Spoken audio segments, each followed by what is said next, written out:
Facebook Live, especially... Just started. Okay. Hi. Here we're live. Facebook Live. Not sure how many people are going to tune into this because I didn't give anybody any warning. The warning that I gave was for a Facebook Live next Friday, and that is true. I do want to get like a lot of people, but this is sort of a teaser. So if you're around next Friday at 4 p.m. Pacific Standard Time, I'm going to be back here in the RV, and we're going to be making something out of nothing. That's probably something that you are looking forward to doing. A lot of my friends and my family tell me that they love eating my food because I can look in the cupboards. When they see nothing, I see lots of opportunity. And it all starts with flavor balancing. So today I wanted to show you what's in my cupboards here. During this whole issue that's happening, I have been actually holed up here in an RV with my family, and it's been great. It's been wonderful. But I don't have a lot of the stuff that I normally would have in my normal kitchen. I don't have a lot of just the ingredients that I have, and even some of the tools. I don't have a food processor in here. I don't have a dehydrator. I did bring the Vitamix because I can't live without it. But yeah, I'm really limited, and this might reflect some of you and what you're doing or dealing with here right now at your houses. So yeah, to be a good chef, to be a chef versus a cook, is to be able to take what you've got and make it taste delicious. And the secret is flavor balancing. So I always teach this in my courses. The first thing that's what I teach, the first thing, because if you can learn how to flavor balance, you can turn something into nothing. No, opposite. You can turn nothing into something. Making something out of nothing. So flavor balancing. So if you think about what are all the flavors, we've got sour, we've got salty, we have sweet, we have bitter, and another flavor called umami, which is a Japanese word, but it's also known as like savory, or just kind of like a deeper, intense flavor. So what do I have in my cupboards that can replicate those different flavors? And that's what I want to share with you. If you're interested in, becoming a more creative chef or a more intuitive chef, you'll always want to have at least one element of those flavors as your staple foods. So we'll give you an example. Let's take a look at this fridge. It is an RV, so it's old. Now, sour. Okay, so what am I looking at sour here? Well, here we've got some lemons. We've got some lime. So I'm always going to have lemon and lime, or either or, in my cupboard, or in my fridge. And if I don't have them, another sour element could be apple cider vinegar. And this is a staple that can be in your cupboard for months at a time. You'll always have it on you. So apple cider vinegar or lemons, if you can continually get those. Soon that lemon, that's all the lemon I have is half one. So we're going to use it at some point. Do I have apple cider vinegar? I don't think so. So maybe I need to go get some. But that's the element that you need, that sour element. This might not be in all of your fridges. Okay, umami. Let's look at umami. And the reason that I said that is because I saw something that's umami. Tamari. So tamari is umami, but it's also salty. So it checks two boxes. So we can use this as our salt element. We can also use this as an umami element. Another umami element that I normally have on hand is miso paste. So a miso paste, if you're using it to cook with, as in you're heating the foods, let's add miso at the very, very end because it does have healthy probiotics. And if you, for example, I'm thinking about a soup. If you add miso to a soup too early in the process, you're going to kill off the probiotics. So if you want to use miso in a soup, add it at the very end right before you serve it.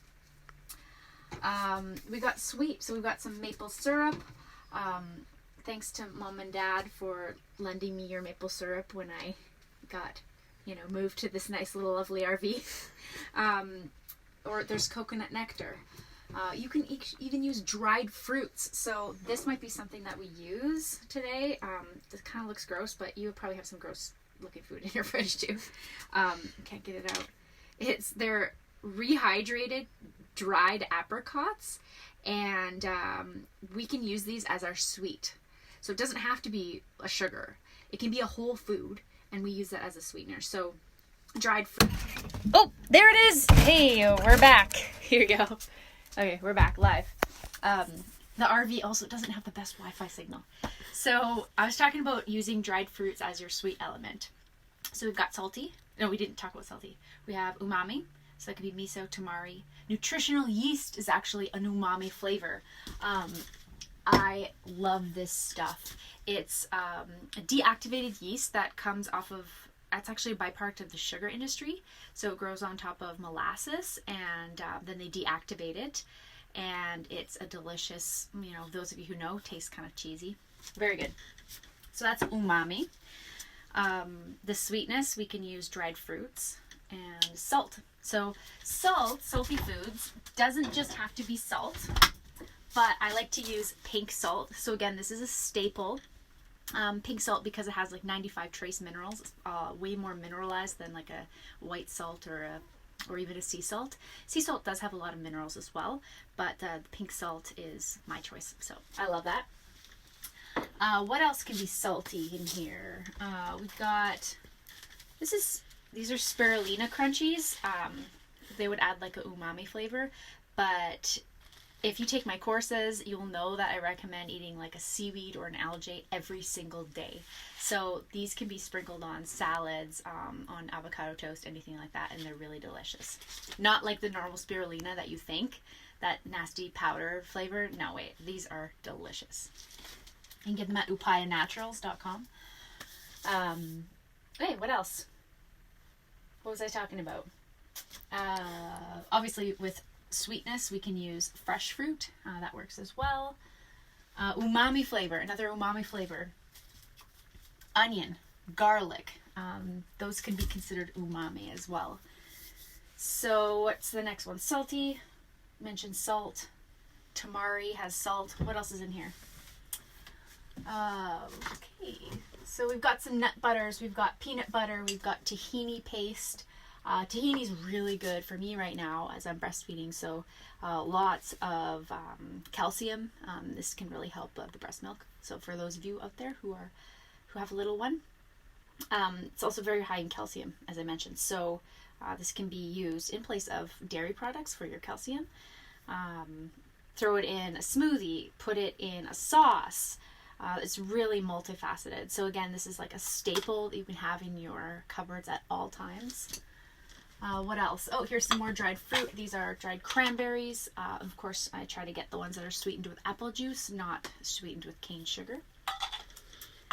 I've got some teas and things. This was if you received my last newsletter or were paying attention to Instagram over the last few days, this is a postpartum tea blend that I've created. It has nothing to do with flavor balancing, but that is another thing that I can teach you, is to take food that tastes great and then elevate it with different superfoods. So that's a whole other topic. I'm doing these Facebook Lives to share my knowledge with you in this crisis time. And basically, I want to inspire you to ask questions, because I have a lot of knowledge as far as food making goes, and I can really take these kind of interactions anywhere. So with your help, I can whittle down what I'm talking about and really get deep into some of these things. So for example, this is a postpartum tea blend with adaptogens. Okay, what are adaptogens? Do you want me to do a class on adaptogens? That would be a question to ask if you're interested.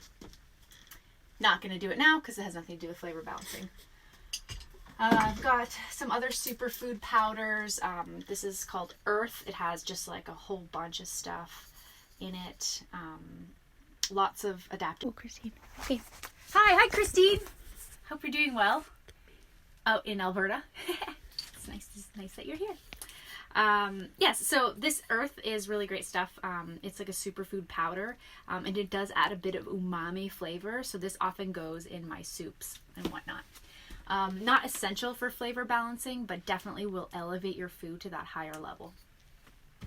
And of course, I'm going to have like little snacks like this. This is a macchiato drink mix, which is cacao, maca, and vanilla, and it's amazing. It's really good. I'm gonna lose people. We're back. We're gonna lose you all because of this hard Wi-Fi connection in our RV. Okay. So what am I gonna make today? That is the biggest question. Alrighty. I don't really know what I'm gonna make. Okay. For those of you watching, do you want me to go savory or sweet? I don't know. Anybody? Okay, let's go savory. It's almost lunchtime, so let's make something savory. So you all know that I do prefer like raw living foods, and that's ideal. You know, if we're going to be eating raw living foods, organic all the time, it's wonderful. But highly unlikely that you can do that 100% of the time. And I know this from my personal experience as a raw food chef, as someone who eats raw food on the regular. It's hard to do it 100% of the time. So there will be some things that are going to be cooked in my diet, and cooked food still is completely nutritious, especially plant-based food. It has protein, it has carbohydrates, it has minerals. Maybe some of the vitamins and the enzymes will be compromised due to the heating of the food, but it doesn't mean that you should discount it completely. So saying that, my business, Pachavega Living Foods Education, has shifted a bit towards more of a plant-based centered diet with a high emphasis on raw foods and not necessarily 100% raw. Watch that table. Yeah. Okay. Don't want to fall because it moves. Okay. In the RV. Okay. So what do we got here? Oh, coconut butter. This is awesome. Again, something that you can keep in your cupboard. It's a staple, and it'll always be there, so it's non-perishable. It won't go bad, and it can be used in place of coconut milk or even coconut meat if you eat raw foods, and it's considered a raw food. So pretty great stuff. It's very powerful. Also needs only like 1 scoop, and you've got that coconutty flavor, that rich, it's sweet as well. It's kind of like a coconut butter. Well, it is coconut butter. That's exactly what it is. All right. Ashwagandha again. Okay, so some figs. So here's some dried fruits. We've got raisins. Again, these can be your sweetness. I'd have some brown rice. Okay, I'm not going to be eating my brown rice raw. But if you wanted, this is white basmati. But if you wanted to make your white basmati rice more nutritious before you cook it, you can soak it. Soak it overnight and then make it as you would make rice, and you will have a little bit more nutritious rice instead of if you were to just cook it straight. What else? Oh, here's some tomatoes. Okay, so these organic Italian diced tomatoes. I don't typically use a lot of canned food in my diet, but again, we're in these very unique times, and probably a lot of you have canned food. So we're going to use these. Why not? Okay, so now I'm starting to think, I think I'm going to make a soup. So let's do a soup with organic tomatoes. Let's use some coconut milk.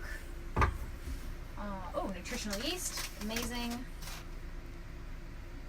What else do we have in here? Okay, I'm going to add some fenugreek. So this is actually going to help me with creating more milk as I am feeding right now my little baby who is sleeping peacefully. I'm going to add a few of that. Fenugreek is also typically in a lot of curries. So curry is not actually a spice. It's a mix of different spices. So cumin, coriander, fenugreek, that kind of stuff. Okay, so we've got tomatoes. So tomatoes actually, especially canned tomatoes, they're quite acidic. So you have a little bit of the sour element in your tomatoes. So there you go, one thing. Another thing that is the flavor of tomato is umami. So you have an umami flavor and a sour element, or you could call it astringent element, or acidic. Okay, either one of those words. So your acidic element, your umami element, so it's 2 elements that knocks off. That's very good. Nutritional yeast is umami, as I mentioned earlier, so this is even more umami going into the soup flavor. Coconut milk. Coconut milk will provide a creamy mouthfeel, and even though I didn't mention this as a flavor, the fatty element is something that's going to elevate your food tremendously. So let's just add that on to what these essential flavors are. So even though fatty isn't a flavor, it's more of a texture, but that is going to be essential. Okay, so fatty, it's probably got a bit of sweetness as well. And again, it doesn't have to be maple syrup to be sweet. It can be subtly sweet. Those subtle differences is also something that makes you into an amazing chef. When you can subtly taste that, oh, this, soup needs a bit of this. That's part of learning how to make the food taste good. Okay, so we've got those three elements. But of course, in any delicious, nutritious food, we need a fresh element. That fresh element is going to bring the idea of raw food into your food. So then you're going to have those vitamins, you're going to have those enzymes, which helps you digest your food, and it just gives you more nutrition. So if we're making a tomato coconut soup, and we want a fresh element, let's see. Well, we could add fresh tomatoes. We could chop up some fresh tomatoes and add those in at the end. That would be a good idea. What else? Pineapple, tomato, coconut. Okay, so if I was to think about, should I add some pineapple to this tomato coconut soup? Well, let me think about a culture in the world that has these elements, okay? What cuisine includes tomato and coconut and pineapple? Well, Thai, definitely Thai food, Vietnamese, maybe even Indian food. So there's three sort of, okay, I'm starting to think, like, actually pineapple could go well in my tomato coconut soup because it's a sweet element. Tomatoes, though, they have a bit of sweetness. Coconut has a bit of a sweetness. So will it be too much sweet? That's the question. Let's try it. Now, with all that sweetness, we need to balance it with some savory. So I'm definitely going to use some miso. I'm going to also use some tamari. What else? Okay. There's carrots in here. I've got beets. I've got some bok choy and some fresh kale from the garden. This is my papa. He cut me some fresh kale before sending me to the RV. All right. And it's even flowering. So this is actually kale right on the stem. If you've never seen it before. Okay, so straight from the garden. Lastinato kale or dinosaur kale. And it's started to seed already. So it kind of looks like broccoli because it's part of the broccoli family, which is the brassica family. So let's take some of these. We're going to chop these up and add these to the soup. And that's, again, the fresh element. So we're going to add this at the end. But how to make this palatable? So if it's just kale that we're looking at, how can we make the kale taste good? Well, kale is bitter. Okay? That's the flavor element that's most profound in the kale. If I want to make it tasty, I'm going to add some of those other elements. So I might add some olive oil for that fattiness. I might add some salt. I might add some garlic, fresh garlic for that umami flavor, and then maybe some nutritional yeast. And I'm going to elevate this kale that is just a bitter green into something super delicious. And this will go on the bottom or the top of our soup. All right, so yeah, I think that's good. Okay, what else do we got? Oh, I've got some leftover kimchi. I have some leftover kelp noodles. Those two things I could throw in that soup, absolutely. Don't have a lot of fresh stuff. I really do need to go to the grocery store.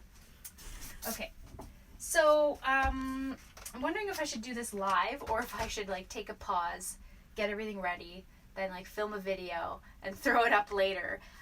Because basically it's probably pretty boring watching me like with my back against you, like getting ready. Come back.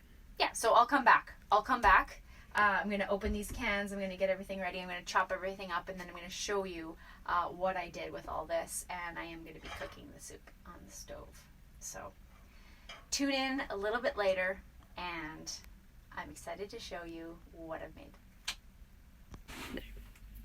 Okay, hi, we're back. So I just prepped a few things, and what we're doing here today, if you weren't tuning in earlier, is basically looking through my cupboards, trying to find foods that go together and making something delicious out of almost nothing, right?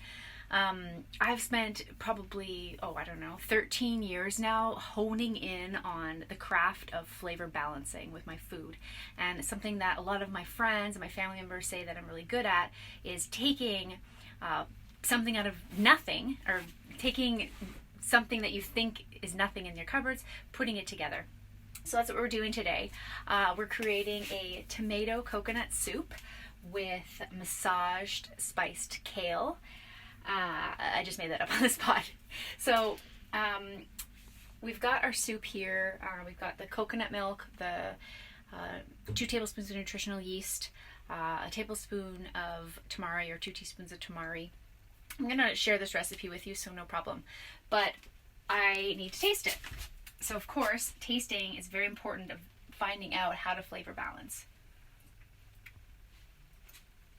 It's really delicious, but it's quite acidic because of the tomatoes. So it has that sour element already. So I'm not going to add any more sour element. It needs a little bit more umami. So in fact, I'm going to actually add a little bit more nutritional yeast. Okay. Like I said, I'll give you the recipe later. I want to also add some miso for that another umami. So how to do miso, something really easy is you can take your miso paste.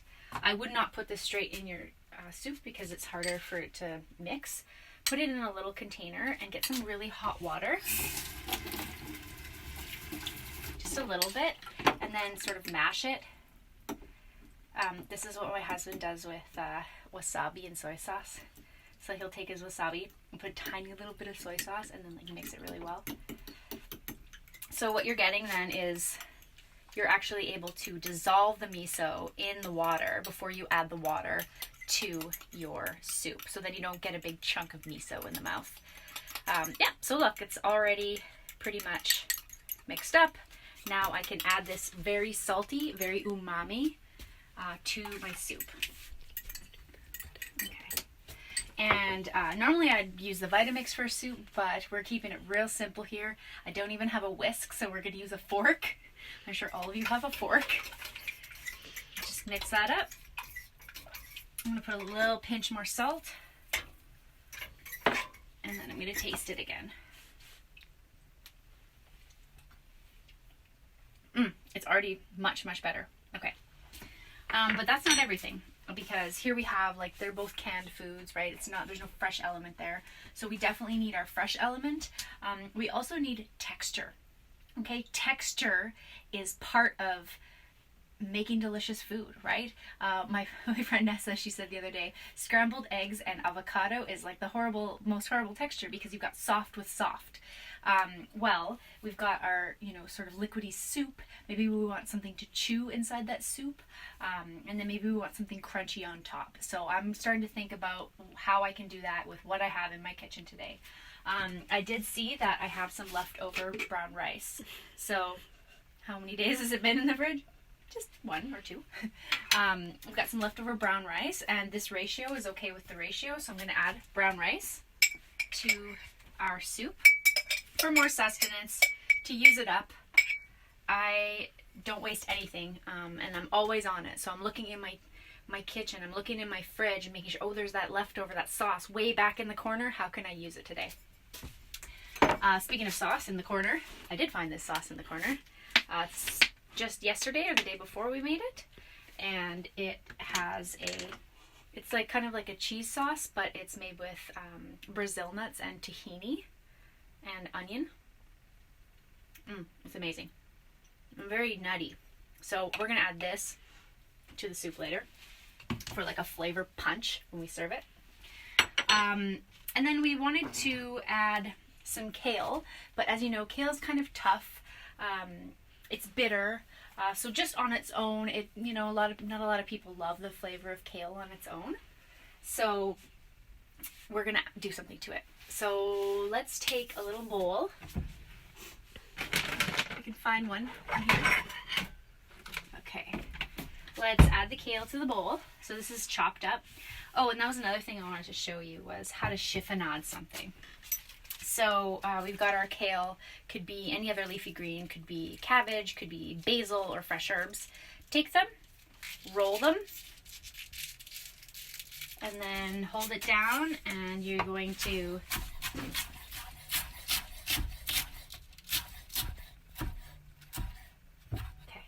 so basically what you come up with are little sort of ribbons, okay?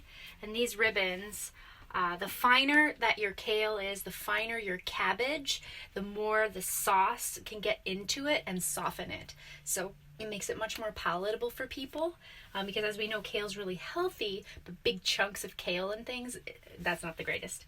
So let's cut our kale really, really thin, or cabbage, etc. Let's add a dollop of organic cold pressed olive oil. Cold pressed is the best because once you get, so this is extra virgin olive oil cold pressed.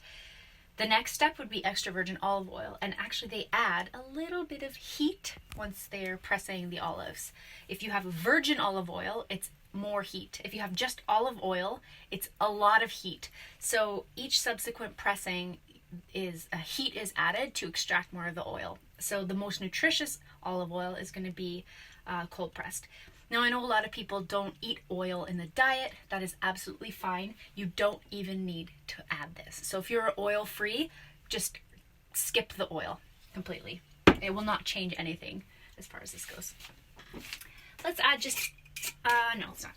Let's add a pinch of salt, okay? And I love spirulina, and I love spirulina crunchies, so I'm going to add those. Again, this is just another way to get some seaweed into my diet on the daily. Okay, so salt and olive oil. Let's see. Okay, so now I'm starting to think of what kind of spices can I add to my food to enhance the flavor of the food. Okay, spices is another area of my expertise, and it's another sort of topic that we can juggle on these Facebook Lives. I could go really deep into different cultural cuisines and different spices if that's something that you're interested in. So if you're interested in that, let me know. I won't go too much into detail right now, but what am I making? So earlier I said, okay, I'm making this coconut tomato soup. I'm going to put a bit of pineapple in there. What other flavors could go? My sister actually wrote in the comments cilantro. Okay, cilantro would be an incredible addition to this soup. I don't have any right now. We actually used it up yesterday in, what did we use it in? I can't remember. We used it in something yesterday. Soup. We used it in the soup, exactly. And we chopped up the entire cilantro. So you can actually use your cilantro stems as well as the leaves. Parsley though, no, because parsley, very, very bitter are the stems, whereas cilantro, it's still nice and soft and delicious herb. So use all those stems. It's another way to use up your food. Okay, so where did I went for that? Finding the flavors. What type of flavors will go? Well, I was thinking Thai foods. Okay, so what are the Thai spices? Well, kaffir lime, lemongrass, chili, garlic. Those are Thai spices. Well, there's Indian too, so I could totally take it a different way. I could put cumin, coriander, some turmeric, which we know is anti-inflammatory. As long as you add it with black pepper, it becomes more anti-inflammatory. I don't know. I guess it's just up to me now. Okay, well, I haven't had Thai flavor in a long time, so I'm going to actually add a pinch of kaffir lime to the soup. I think it's up here. Is it up here? Aha. All right. So this is kaffir lime leaf, and this is basically crushed kaffir lime leaves. Normally when you find them in the store, you'll find them in like whole form. Look at your foreign foods section. Hopefully things are still coming. So yeah, you'll see that it's just a powder, which actually makes it very, very potent. So I'm going to start with that much. Actually, a little bit more. About double that first one. Okay. And I'm gonna stir it all up and taste it and see what it tastes like. I don't have the stove on right now because the fan is like very loud. But if you were to warm up the soup a little bit more, the flavor of that kaffir lime would kind of infuse a little bit more aromatically with the soup. Yummy. I'm going to add a little bit more. Okay. Close that up.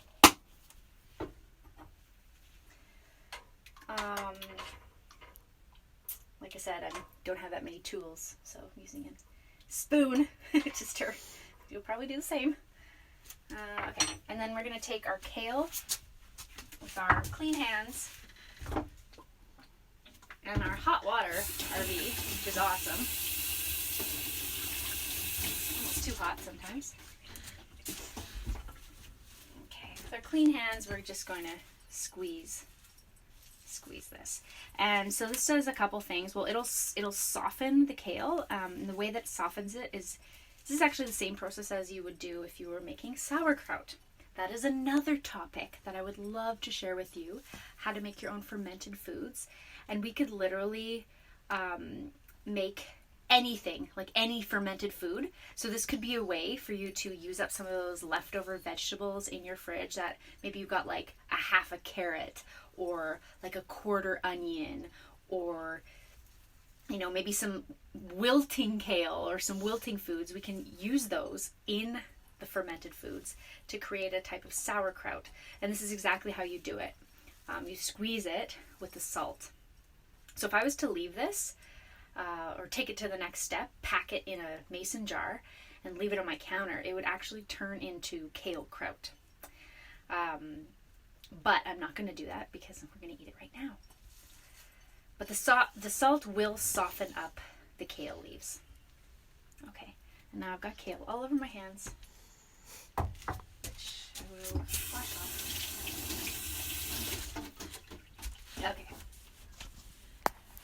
Okay, so this soup is done. It tastes great. Okay, it's balanced. It's got the fatty element. It's got an acidic element, and that comes from the tomato. It has a sweet element, which comes from the tomato, but we're going to enhance the sweetness by adding a garnish of pineapple on the top of the soup. It'll also be like little fresh bites of sweet and fresh. We're going to add the kale on top of the soup. So again, it's the bitter element, a little bit of saltiness, a bit of fat in that kale flavor. And we added the miso paste already. Okay, and then we can add like a dollop of sauce on top if we want, or a drizzle of olive oil, something like that, to make it look really awesome. Because how you see your food also is how it can nourish you and how you can enjoy it. It's said that first you smell the food, and then this saliva starts to drool. You start to drool, and the salivary amylase starts to build in your mouth, so it starts to get ready to break down those carbohydrates. And then you see your food, and it's like, whoa, a bowl of soup that has nothing on it versus a bowl of soup, how we're going to make it, makes all the difference in how you experience that soup. So we're going to garnish it, keeping in mind this idea of texture, freshness, and all those flavors. Okay, I think I had some crackers. Normally I make crackers, but I haven't made any crackers. I don't have my dehydrator on me. So I've got these really delicious crackers that I'm going to find. And then we're going to garnish with a cracker and all this other stuff. All right. Let's see. That other bowl. What is that? Oh, it's actually. Okay. So we'll use a nice old plastic bowl living in the RV. We will pour. I really hope I don't make a mess now. Okay, so we've got some of that rice in there, so that adds heartiness to your soup. It'll also add texture. Okay. Now, as far as protein goes, a lot of people ask, like, oh, does that have soup have protein? The answer is yes, it does. It doesn't have a lot of protein, but it has enough that for your meal, this is fine. If you really were concerned with protein, you could add some garbanzo beans to that. You could add some black beans to that, some tempeh, some sprouts you could add because they're very high in protein. You could add lentils. So as long as for supper, I add some of those beans or nuts, something like that, then it will be higher in protein. Okay, so we've got the soup. We've got our little bit of kale on top. Okay, we can add our pineapple. Might sink though. Oh, no, not bad. Okay, so that's that sweet pop. It's gonna be awesome. Okay, I'm gonna add like one little tomato if it doesn't sink. Do I want to add some of the sauce?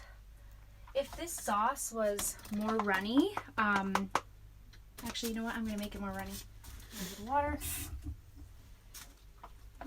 And then I'm going to just put a little dollop. So this is, like I said, it's kind of a cheesy flavor.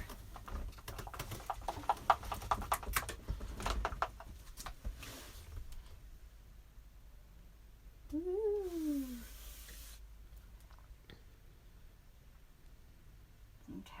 So, and the reason that it hangs out on top, the density of the soup. So you have to have, like, if your sauce is too heavy, it'll just sink. So keep that in mind. You'll want it to be a little bit lighter than the soup itself. Okay. And then for the last little pow of expression, I'll reach into my fabulous spice star and let's add a few sesame seeds. So again, that matches the Thai. Yeah, so that's it. That's your making something out of nothing tomato soup. Super delicious, flavor balanced. Like I said, I might add a cracker later. I'll throw a picture in there for you. And I'll give you the recipe. Super simple, super easy. Yeah, so I hope you like this Facebook Live. Tune in next Friday, 4 p.m. And I'm going to be making something really amazing. I'll also be doing a few Facebook Lives in between, but the big one is going to be on Friday. And that is all dependent on what you want to see. What do you want me to make come Friday? Something out of nothing. Maybe I'm leaning towards like fermenting vegetables. But like I said, I could talk about spices. We could do a desserts, something from nothing, desserts, dried fruits, fresh fruits, see what we can make. So you let me know. And thanks again for tuning in. Danielle with Pachavega. We'll see you sometime out there. Don't know when, because stuff's crazy right now. Love ya.